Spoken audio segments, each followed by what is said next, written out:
Жастарың құтты болсын. Жастарың ұзақ болсын. Бақытты болыңдар. Міне бұл 14 наурыз көрісу күні, немесе оны амал мерекесі деп те атайды. Бұл күні адамдар ерте тұрып, бір-біріне көрісуге барады. Кішілер үлкендерге барып, батасын алады. Көрші көлемдер, тума достар, барлығы да өстіп көріседі бір-біріне. Балалар міндетті түрде үлкен адамдарға барып көрісіп, олардың батасын алу керек. Мен де сендерге батамды берем.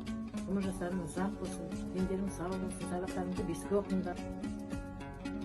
Замандарың жақсы болсын. Еліміз тыныш, халқымыз аман болсын.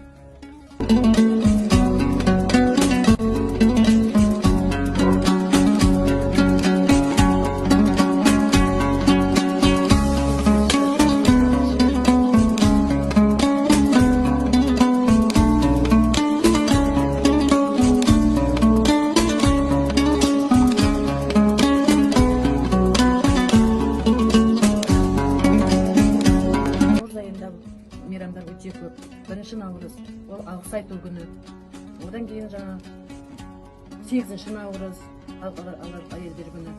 Одан кейін 14 наурыз көрісу күні деп айтады.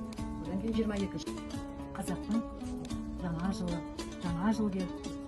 Жер оянып, қар кетіп, жер көк шыға бастады.